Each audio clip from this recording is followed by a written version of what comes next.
Hello friends, आज का हमारा टॉपिक है ऑप्शन के बारे में पढ़ेंगे। आज हम ऑप्शन के अंदर हम बात करेंगे कॉल ऑप्शन और पुट ऑप्शन के बारे में। तो सबसे पहले हम देख लेते हैं कि ऑप्शन होता क्या है। ऑप्शन जो होता है उसके अंदर क्या बता रखा है कि इसके अंदर दो तरह की पार्टीज होते हैं। एक तो होता है हमारा ऑप्शन बायर और एक होता है हमारा ऑप्शन सेलर। ऑप्शन सेलर को ऑप्शन राइटर भी बोलते हैं और ऑप्शन जो बायर होता है उसको हम ऑप्शन होल्डर भी बोलते हैं। ठीक है, तो इसके अंदर दो पार्टीज होती है और जो ऑप्शन बायर होता है जो ऑप्शन को खरीदता है, विकल्प जो होते हैं ऑप्शन को खरीदने के फ्यूचर डेट पर, इसके अंदर क्या करता है एक फ्यूचर डेट पर और एक फ्यूचर डेट पर फ्यूचर मतलब फिक्स टाइम पर वो क्या करता है एक एसेट को परचेज करने के लिए कॉन्ट्रैक्ट करता है, जिसको हम ऑप्शन बायर जो होता है वो ऑप्शन सेलर से कॉन्ट्रैक्ट करता है। तो ऑप्शन बायर जो होता है वो इसके लिए क्या करता है ऑप्शन सेलर को एक फ़ीस पे करता है, जिसको हम क्या बोलते हैं ऑप्शन प्रीमियम बोलते हैं, जिसको हम क्या बोलते हैं ऑप्शन प्रीमियम बोलते हैं। ठीक है, और जो ये ऑप्शन प्रीमियम होती है ये और जो ऑप्शन बायर होता है उसका लॉस कहाँ तक होता है जितनी उसने प्रीमियम पे की होती है ऑप्शन राइटर को। ठीक है, और जो हमारा फ्यूचर कॉन्ट्रैक्ट उसके अंदर क्या होता है ज़्यादा लॉस होता है। उसके बाद हम बात करने वाले हैं ऑप्शन राइटर के बारे में। ऑप्शन राइटर क्या होता है? The seller of an contract is known as the option writer. मतलब कि जो कॉन्ट्रैक्ट जो सेलर पार्टी होती है ऑप्शन की, ठीक है, उसको हम ऑप्शन राइटर भी बोलते हैं, ऑप्शन सेलर को ऑप्शन राइटर भी बोलते हैं। उसके बाद टाइप्स है ऑप्शन कॉन्ट्रैक्ट, दो तरह के होते हैं, कॉल ऑप्शन और पुट ऑप्शन। सबसे फर्स्ट नंबर पर हम बात करें फिर कॉल ऑप्शन के बारे में। कॉल ऑप्शन के अंदर क्या होता है कि बायर जो होता है उसके पास ऑप्शन तो होता है एक एसेट को परचेज़ करने का, अंडरलाइंग एसेट को, लेकिन उसके पास अधिकार तो है इस चीज़ को परचेज़ करना, लेकिन उसकी कोई ऑब्लिगेशन नहीं है कि वो परचेज़ करे ही, मतलब उसको बाधित नहीं है वो इस चीज़ के लिए कि भाई उसको वो ख़रीदनी ही है। मतलब उसके पास अधिकार तो है कि वो बस फिक्स जो टाइम है उसके अंदर उस जो एसेट है उसको ख़रीद सकता है, पर्टिकुलर एसेट की क्वांटिटी को। इसके अंदर हम शेयर्स का ही ज़्यादातर हम बात कर रहे हैं, शेयर्स के बारे में ही। जो हमारा प्री इसके लिए वो क्या करता है एक प्री डिटरमाइंड प्राइस डिसाइड करता है, जिसको हम क्या बोलते हैं एक्सरसाइज प्राइस, इसको हम एक्सरसाइज प्राइस और या फिर स्ट्राइक प्राइस भी बोलते हैं। ठीक है, उसके बाद जो ये है उसके बाद क्या करेगा ये सेलर, उसके बाद इसमें बता रखा है कि जो seller writer of a call option, जो सेलर है या फिर राइटर जो है कॉल ऑप्शन का, वो क्या होता है कि वो ऑब्लिग्ड होता है एसेट को सेल करने के लिए बायर को एक्सरसाइज प्राइस पर। ठीक है, जो सेलर होता है राइटर होता है। इसके अंदर ऑप्शन प्रीमियम बता रहे कि ऑप्शन प्रीमियम में मतलब क्या कि price of the option right, मतलब कि जो ऑप्शन कॉन्ट्रैक्ट होता है उसके अंदर एक तरह की कमिटमेंट होती है, किस पे ऑप्शन सेलर पे, ऑप्शन राइटर पे, but not on the option buyer. मतलब ऑप्शन जो सेलर होता है उसको वो जो एसेट है वो उसको देनी ही पड़ती है, एक तरह से उसकी कमिटमेंट है, वो मना नहीं कर सकता उसको देने से। लेकिन जो ऑप्शन बायर है उसके ऊपर ये कमिटमेंट लागू नहीं होती। ठीक है, तो इसके अंदर बायर जो है फीस पे करता, मतलब ऑप्शन राइटर क्या करता है बायर से एक फ़ीस चार्ज करता है, जिसको हम क्या बोलते हैं ऑप्शन प्रीमियम, और इसको हम ऑप्शन प्राइस भी बोलते हैं, which should not be confuse with the option exercise price. Exercise price अलग होता है और ऑप्शन प्राइस जो हमारा जो प्रीमियम देता है वो अलग होता है। उसके बाद हम ऑप्शंस जो होते हैं हमारे वो किस की तरह के हो सकते हैं, शेयर्स की फॉर्म में हो सकते हैं, अंडरलाइंग एसेट्स के ऊपर हम करते हैं ऑप्शन कॉन्ट्रैक्ट, तो ये हमारे किसी फॉर्म में हो सकता है, शेयर की फॉर्म में, शेयर इंडेक्स में, करेंसी में, कमोडिटी में। ठीक है, तो इसके अंदर हम सिर्फ शेयर्स के बारे में बात कर रहे हैं अंडरलाइंग एसेट के अंदर। और इसके अंदर जो बायर होता है कॉल ऑप्शन का वो profitable the option only if the market price of share. अगर वो बायर, अगर कॉल ऑप्शन है हमारे पास, तो उसका जो बायर है वो कब एक्सरसाइज करेगा ऑप्शन को, जब उसका जो मार्केट प्राइस है ना शेयर का वो ज़्यादा होगा एक्सरसाइज प्राइस से। जैसे एग्जांपल है इसके अंदर बता रहा है कि कॉल ऑप्शन का एक्सरसाइज प्राइस 10 रुपये है और मार्केट में उस शेयर का प्राइस उस टाइम पर भविष्य में फ्यूचर में 12 रुपये है। तो इसके अंदर क्या करेगा ऑप्शन को वो इमीडिएटली, क्योंकि उसको क्या है जो ऑप्शन बायर है उसको 2 रुपये का प्रॉफिट होगा इससे। ठीक है, तो वो क्या करेगा can by at the share, और उसको ख़रीद के मार्केट में बेच देगा ज़्यादा प्राइस में और उससे प्रॉफिट कमा लेगा। तो buyer of the call option, अगर वो बायर जो है कॉल ऑप्शन का वो एक्सरसाइज कब नहीं करेगा उस ऑप्शन को, जो बायर है उस ऑप्शन का वह उसको एक्सरसाइज कब नहीं करेगा, जब कि जो उसका market price of the share is lower than the exercise price. अगर उसका जो मार्केट प्राइस है शेयर का वो क्या होता है, जो हमारा एक्सरसाइज प्राइस है उससे कम हो जाता है, तो वो उसको एक्सरसाइज नहीं करेगा, मतलब उस एसेट को नहीं खरीदेगा। जैसे इसके अंदर बता रहा है कि मार्केट प्राइस उसका कितना 8 रुपीज़ है और एक्सरसाइज प्राइस है 10 रुपये, मतलब मार्केट प्राइस कम है, तो वो क्या करेगा, बाय द शेयर, वो मार्केट में से खरीद लेगा शेयर को। उसके बाद हम बात करेंगे पुट ऑप्शन के बारे में। पुट ऑप्शन के अंदर क्या है कि the buyer of the option has the right to sell a particular share, मतलब एक ऑप्शन जो बायर है उसके पास, जो पुट ऑप्शन होता है उसके अंदर भी ऑप्शन बायर होता है और ऑप्शन सेलर होता है। तो ऑप्शन बायर क्या कर रहा है, इसके अंदर क्या होता है कि बायर ऑफ द ऑप्शन के पास क्या होता है कि राइट होता है एसेट को बेचना। पुट का मतलब होता है सेल करना, कॉल का मतलब होता है बाय करना। तो पुट के अंदर क्या होता है कि उसके पास राइट होता है सेल करने का पर्टिकुलर एसेट को ऑप्शन राइटर को स्पेसिफाइड प्राइस पर, ठीक है। इसके अंदर भी ऑब्लिगेशंस नहीं होती है, जो ऑप्शन बायर होता है उसके ऊपर वो उसको खरीदनी ही है, उसकी मर्जी वो खरीदे या ना खरीदे। ये put option buyer will exercise the option off, और पुट ऑप्शन को एक्सरसाइज कब करेगा, जो बायर होता है ऑप्शन का वो कब करेगा, एक्सरसाइज कब करेगा पुट ऑप्शन को, जब कि जो हमारा exercise price is higher than the market price, जब हमारा एक्सरसाइज जो प्राइस है एसेट का वो ज़्यादा है अगर मार्केट प्राइस से। तो इसके अंदर एक एग्जांपल दे रखा है, इसके अंदर एक एग्जांपल दे रखा है। जैसे पुट ऑप्शन का एक्सरसाइज प्राइस कितना चल रहा है, 130 है, और मार्केट प्राइस शेयर का कितना है, 140 है। तो एक्सरसाइज नहीं करेगा क्योंकि इसमें एक्सरसाइज प्राइस तो उसका कम है और मार्केट प्राइस ज़्यादा है। उसके बाद अगर उसका जो एक्सरसाइज प्राइस ज़्यादा होगा और मार्केट प्राइस कम होगा तो ही वो एक्सरसाइज करेगा, ठीक है। और इसके अंदर हम इसके मेन पॉइंट देख लेते हैं, कॉल ऑप्शन के और पुट ऑप्शन के। कॉल ऑप्शन के अंदर क्या होता है, ऑप्शन बायर होता है, इसको ही हम ऑप्शन होल्डर बोलते हैं, ऑप्शन सेलर को ऑप्शन राइटर बोलते हैं। तो इसके अंदर जो कॉल ऑप्शन होता है उसके ऊपर क्या होता है, बाय कर सकता है एसेट को, और जो पुट ऑप्शन होता है उसके ऊपर क्या होता है कि वो अंडरलाइन एसेट को स्पेसिफाइड प्राइस पर खरीद सकता है। इसके अंदर भी ऑब्लिगेशन, दोनों के अंदर ऑब्लिगेशन होता है, लेकिन इसके अंदर कॉल ऑप्शन के अंदर बाय का राइट होता है और इसके अंदर सेल का राइट होता है एक्सरसाइज प्राइस पर। तो द ऑप्शन सेलर या ऑप्शन राइटर क्या होता है, उसके ऊपर क्या होता है कि ऑब्लिगेशन होती है कि वो सेल करे अंडरलाइंग एसेट को, ठीक है। और इसके अंदर ऑब्लिगेशन किसकी होती है, बाय करने की होती है एक्सरसाइज प्राइस पर, जो ऑप्शन सेलर होता है उसके ऊपर।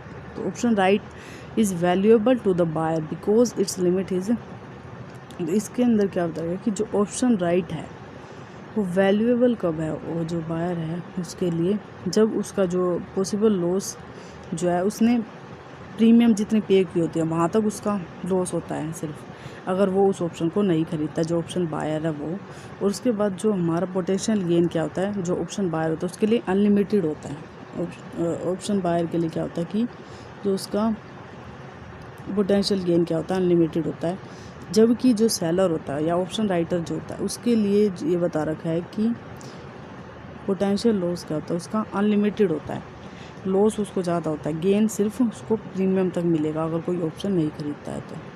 उसके बाद हम बात कर रहे हैं डिटेल एग्जांपल से समझेंगे इसको। तो इसके अंदर हमें कॉल ऑप्शन और पुट ऑप्शन बता रखे हैं, ठीक है। जैसे ये टेबल है, इसके अंदर क्या है कि एक्सरसाइज प्राइस है उसका कॉल ऑप्शन ऑफ शेयर्स, ठीक है। एक्सरसाइज प्राइस दे रखा है और market price on the date of buying the option है 140 रुपये। तो इसके अंदर क्या क्या दे रखा है कि एक्सरसाइज करेगा कि नहीं करेगा ये बताना है। देखो इसके अंदर क्या है कि कॉल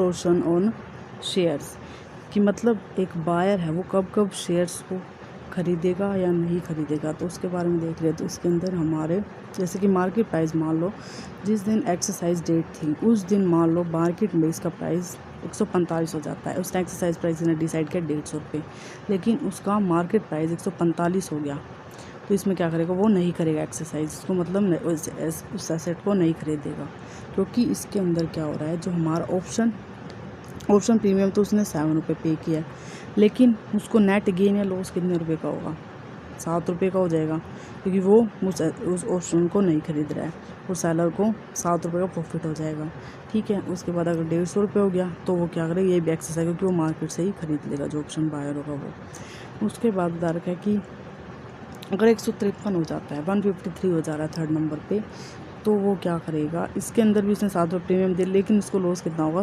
4 रुपये का होगा। किस में एक्सरसाइज करेगा तो उसकी जो प्रीमियम है, प्रीमियम का कितने चली जाएगी, 4 रुपये का लॉस हो जाएगा उसे, बायर को और सेलर को 4 रुपये का प्रॉफिट हो जाएगा, एक्सरसाइज करेगा वो इसलिए। उसके बाद है 160 हो गया, 160 हो गया तो भी क्या है, एक्सरसाइज प्राइस से ज़्यादा है तो वो एक्सरसाइज कर लेगा ऑप्शन को।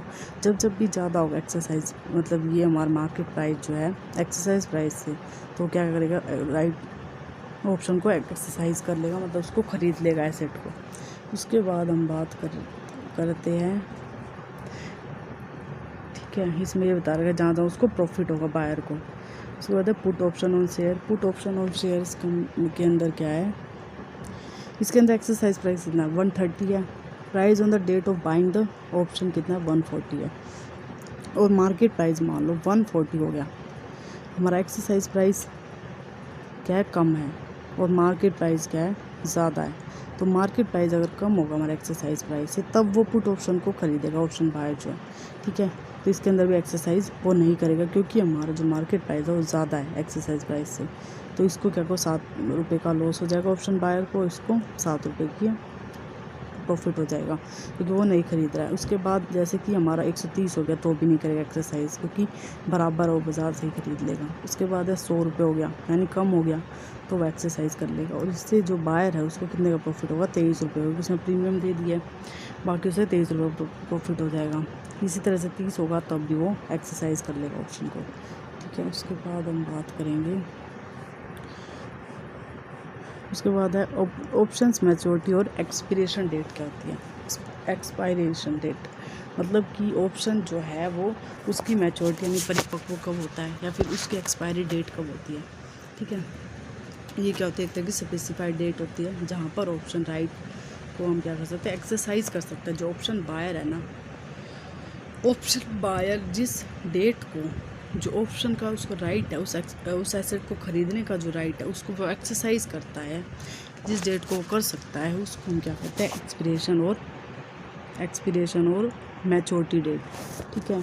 और एक्सपिरेशन डेट के बाद उसके पास कोई राइट नहीं होता उस ऑप्शन को एक्सरसाइज करने का, ठीक है। तो इसके अंदर हमारे ऑप्शंस क्या होते हैं, तो 2 तरह के होते हैं ऑप्शन। इसके ऑप्शन के 2 तरह के स्टाइल्स होते हैं। फर्स्ट होता है हमारा यूरोपियन स्टाइल और दूसरा होता है हमारा अमेरिकन स्टाइल। तो यूरोपियन स्टाइल के अंदर क्या होता है कि ऑप्शन कब एक्सरसाइज होगा, सिर्फ मैच्योरिटी डेट पर, बट नॉट ऑन बिफोर, मतलब सिर्फ उसी दिन होगा, उससे पहले नहीं कर सकते। लेकिन जो अमेरिकन स्टाइल होता है उसके अंदर क्या है कि वो उस ऑप्शन को कभी भी एक्सरसाइज कर सकता है, मैच्योरिटी डेट पर भी कर सकता है, उससे पहले भी कर सकता है अमेरिकन स्टाइल के अंदर, ठीक है। तो ये हमारे क्या होते हैं, अलग अलग तरह के होते हैं। जो ये होते हैं जोग्राफिकल एरियाज़ के अलग अलग तरह की कंट्रीज़ में अलग तरह से पाए जाते हैं। तो कॉल ऑप्शंस के अंदर बायर और सेलर का बता रखा है, ठीक है। इसको हम डायग्राम से समझ रहे हैं। तो इसके अंदर हमारा क्या है, प्रॉफिट या loss position of buyer of a call option, ठीक है। हम क्या देखेंगे, प्रॉफिट या loss position of buyer of call option, ठीक है। मतलब कि वो प्रॉफिट कब होगा, जो बायर है यानी कॉल ऑप्शन का जो बायर है उसको कॉल ऑप्शन अगर वो ख़रीद रहा है तो इसमें क्या है, देखो 230 रुपये तो उसने एक्सरसाइज प्राइस डिसाइड किया है, ऑप्शन प्रीमियम उसने 5 रुपये किया है, तो 230 रुपये जो हमारा प्राइस है यहाँ पे क्या 230 रुपये प्राइस है, उसे प्रीमियम कितने की पे किया, ये हमारी ज़ीरो यानी कि जो बेस लाइन है ना, इससे जैसे हमारा ऊपर जा रही है, तो ये इसको बायर को प्रॉफिट हो रहा है यहाँ पे, जो डॉटेड लाइन है इससे इस पर, ठीक है। क्योंकि उसने 5 रुपये तो प्रीमियम किया, तो यहाँ तक तो बराबर हो गया, लेकिन इससे जैसे ऊपर जाएगा ये प्राइस, जो हमारा मार्केट प्राइस बढ़ेगा इससे ऊपर, तो इसको क्या होगा, बायर को कॉल ऑप्शन के जो बायर को प्रॉफिट होगा, ठीक है। इसमें बस यही था। उसके बाद हम बात करेंगे पोजीशन या loss of writer seller of a call option, ठीक है। इसके अंदर क्या बता रखा है कि मान लो एक्सरसाइज प्राइस भी 230 रुपये है और ऑप्शन प्रीमियम वही 5 रुपये, तो इसके अंदर क्या है कि उसका जो मार्केट प्राइस है वो यहाँ है 230 रुपये पे है, ठीक है। और ये हमारी बेस लाइन होगी। उसने क्या है कि 5 रुपये की प्रीमियम तो उसको पहले ही मिल गया, तो इतना हो जाएगा, तब तो उसको कोई लॉस नहीं होगा इतना, ठीक है। अगर उससे नीचे जा रहा है मार्केट प्राइस, मतलब बढ़ रहा है और ज़्यादा, तो वो उसको क्या होगा, जो ऑप्शन राइटर है उसको लॉस हो जाएगा, इससे नीचे की साइड अगर जाएगा तो, ठीक है। जो ऑप्शन राइटर है उसको लॉस होगा शेयर को बेचने पे। उसके बाद हमारा पुट ऑप्शन के बारे में, ठीक है। प्रॉफिट या loss position of buyer of a put option. तो इसके अंदर हम मतलब जो हमारा बायर है पुट ऑप्शन के अंदर जो बायर है उसको मतलब जो हमारा ऑप्शन बायर है उसको कब प्रॉफिट और लॉस होगा। मान लो जैसे कि हमारा मार्केट प्राइस यहाँ है 230 रुपये एक्सरसाइज प्राइस मतलब ये, और मार्केट प्राइस मान लो हमारा क्या हो रहा है, मार्केट प्राइस क्या हो रहा है हमारा इससे कम हो रहा है, तब उसको क्या होगा प्रॉफिट होगा। ठीक है, जो मार्केट प्राइस है वो हमारा एक्सरसाइज प्राइस से अगर कम हो रहा है मतलब ये जो जा रहा है ये हमारा क्या हो जाएगा प्रॉफिट हो जाएगा ऑप्शन राइटर के लिए, ऑप्शन मतलब बायर के लिए, सॉरी ऑप्शन बायर के लिए। ठीक है, क्योंकि इसमें ऑप्शन प्रीमियम तो उसने कितने दिया 5 रुपये दे के, तो इससे ऊपर जितने जाएगा ना तो क्या होगा उसको प्रॉफिट होता चला जाएगा ऑप्शन राइटर को। ठीक है, उसके बाद हम बात करेंगे पोजीशन या प्रॉफिट या loss position of writer seller of put option. ठीक है, मतलब प्रॉफिट या लॉस कब होगा जो हमारा राइटर या सेलर होगा पुट ऑप्शन का, जो पुट ऑप्शन बेच रहा है। तो एक्सरसाइज प्राइस इसके अंदर कितना 230 रुपये, ऑप्शन प्रीमियम है 5 रुपये। तो इसके अंदर क्या है कि मान लो हमारा जो शेयर है उसका प्राइस यहाँ से मान लो गिर रहा है, कम हो रहा है मार्केट प्राइस शेयर का। एक्सरसाइज प्राइस 230 रुपये था, लेकिन जो हमारा मार्केट प्राइस है वो क्या हो रहा है कम हो रहा है, गिरने लग रहा है। तो इसके अंदर जो हमारा ऑप्शन राइटर के लिए क्या है एक तरह का लॉस हो रहा है, क्या होगा एक तरह का लॉस हो जाएगा ये, क्योंकि जो हमारा मार्केट प्राइस घटने लग रहा है तो इससे क्या होगा कि ऑप्शन बायर जो उस ऑप्शन को ख़रीद लेगा। ठीक है, और मार्केट में प्राइस उसका क्या होगा कम होगा। ठीक है, मार्केट में प्राइस उसका क्या हो रहा है कम हो रहा है, तो इसी वजह से उसको लॉस होगा जो हमारा ये क्या है ऑप्शन राइटर को। ठीक है, इससे नीचे जैसे जाएगा। इसके अंदर स्पेशल टर्मिनोलॉजी होती है कुछ, इसके अंदर ऑप्शन मार्केट के अंदर कौन कौन से टर्मिनोलॉजीज हो सकते हैं हमारी। एक तो हमारी हम कॉल और पोल किसके लिए यूज़ करते हैं, हमारी कॉल और पुट ऑप्शंस के लिए यूज़ करते हैं। इसके अंदर फर्स्ट हमारी इन द मनी के अंदर क्या बताएगा कि इसके अंदर क्या होता है कि जो ऑप्शन मार्केट प्राइस क्या होता है, मार्केट प्राइस जब हमारा किससे ज़्यादा हो जाता है एक्सरसाइज प्राइस से ज़्यादा हो जाता है। कॉल ऑप्शन के केस में अगर हमारा मार्केट प्राइस जो है वो ज़्यादा हो रहा है एक्सरसाइज प्राइस से, तो उस ऑप्शन को क्या करेगा ऑप्शन बायर खरीद लेगा। ठीक है, और अगर पुट ऑप्शन का केस है तो उसके अंदर क्या हमने देखा था कि अगर जो मार्केट प्राइस अगर वो हमें कम हो रहा है एक्सरसाइज प्राइस से तो वो ऑप्शन को खरीदेगा ऑप्शन बायर। तो इसलिए इसको हम क्या बोलते हैं इन द मनी सिचुएशन बनाते हैं इसको, क्योंकि इसमें क्या होगा बायर को प्रॉफिट हो रहा है, क्या हो रहा है प्रॉफिटेबल होती है वाली सिचुएशन बायर के लिए। ठीक है, उसके बाद हम बात करेंगे out of the money situation के बारे में। आउट ऑफ द मनी के अंदर क्या है इसके बारे में बात करेंगे आउट ऑफ द मनी के बारे में। आउट ऑफ द मनी के अंदर क्या है कि इसमें क्या हो रहा है कि हमारा जो करंट मार्केट प्राइस है एसेट का वो क्या हो रहा है less than the exercise price, मतलब एक्सरसाइज प्राइस से कॉल ऑप्शन के केस में अगर वो हमारा मार्केट प्राइस जो है एसेट का वो कम हो रहा है एक्सेस उससे, तो इसमें क्या है वो कॉल ऑप्शन को खरीदेगा नहीं। और अगर पुट ऑप्शन के केस में अगर वो ज़्यादा हो रहा है स्ट्राइक प्राइस से जो मार्केट प्राइस है वो तो भी वो उसको नहीं खरीदेगा, तो अनप्रॉफिटेबल सिचुएशन हो जाती है बायर के लिए ऑप्शन बायर के लिए। तो इसके अंदर वो एक्सरसाइज नहीं करेगा ऑप्शन को, तो इसको हम बोलते हैं out of the money situation. उसके बाद हम बात करेंगे at the money. At the money situation कौन सी होती है एट द मनी, इसके अंदर जो एक्सरसाइज प्राइस हमारा अगर हमारा मार्केट प्राइस के बराबर है तो इसके अंदर ना तो उसको प्रॉफिट हो रहा है ऑप्शन अगर वो एक्सरसाइज करेगा तो ना ही लॉस हो रहा है, तो इसको हम बोलते हैं एट द मनी सिचुएशन। उसके बाद हमारा इंट्रिंसिक वैल्यू। इंट्रिंसिक वैल्यू कौन से होते हैं, इंट्रिंसिक वैल्यू कौन से होते हैं, इसको ये हमारी वो वैल्यू होती है कॉल और पुट ऑप्शन की जिसको एक्सरसाइज करता है ऑप्शन जो होल्डर है वो immediately is known as this intrinsic value. मतलब जब वो इंट्रिंसिक वैल्यू क्या हो सकती है हमारी पॉजिटिव भी हो सकती है नेगेटिव भी हो सकती है। ठीक है, जो ऑप्शन होल्डर है उसके गेन और लॉस के ऊपर डिपेंड करते हैं जो हमारी इंट्रिंसिक वैल्यू होती है। ठीक है, तो इसमें बता रखा है कि loss is measure by comparing the strike price, और किससे कंपेयर करके देखते हैं हम मार्केट प्राइस से कंपेयर करके निकालते हैं। ठीक है, expiration and the stock price is equal or less than or equal to the strike price. अगर हमारा जो स्टॉक प्राइस है एक्सपीरिएशन डेट पे क्या है स्टॉक प्राइस अगर हमारा लेस देन और इक्वल है किससे एक्सरसाइज प्राइस से, तो दो ऑप्शन है नो वैल्यू, मतलब उससे कम है एक्सरसाइज प्राइस से और इक्वल है अगर हमारा स्टॉक प्राइस जो है हमारा ज़्यादा है एक्सरसाइज प्राइस से, तो call option will have a value equal to difference between. अगर हमारा स्टॉक प्राइस यानी कि मार्केट में प्राइस क्या है उसका ज़्यादा एक्सरसाइज प्राइस है कॉल ऑप्शन के केस में, ठीक है, तो उसमें क्या होगा, उसको प्रॉफिट हो रहा है, वैल्यू है उसके लिए, और अगर उससे कम है तो उसके अंदर कोई वैल्यू नहीं है। इसके बाद अगर पुट ऑप्शन के केस में क्या होगा कि मार्केट अगर हमारा इसके अंदर क्या है, पुट ऑप्शन के केस में क्या है हमारा कि जब हमारा एक्सरसाइज प्राइस जो हमारा ज़्यादा है किससे, मार्केट प्राइस से, एक्सरसाइज प्राइस हमारा मार्केट प्राइस से ज़्यादा है, तो उसके लिए क्या है, वैल्यू है किसकी, क्योंकि जितना अमाउंट उससे ज़्यादा है ना उसने ज़्यादा अमाउंट की वैल्यू होती है जो ऑप्शन होल्डर होता है उसके लिए, ठीक है। Thank you.